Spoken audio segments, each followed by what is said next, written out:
Alright guys, TCP Productions back. We are going in the Hall of Fame of trains. This literally looks like Snowpiercer to all my fans that are into Snowpiercer. I mean, like, just look at it. Ignore those kids. Got hit on the head. I'm just kidding. Ignore those kids. Please. Rock Island. I would love to go inside this cab. This is like...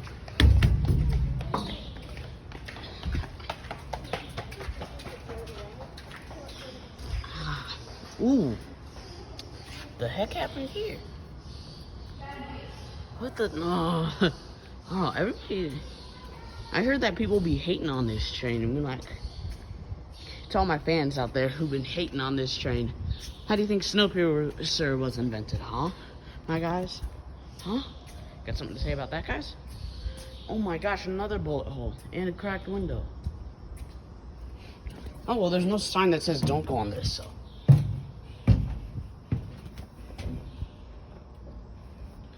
It's bolted down. Here, well, I tried.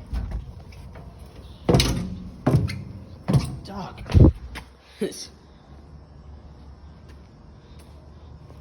Alright.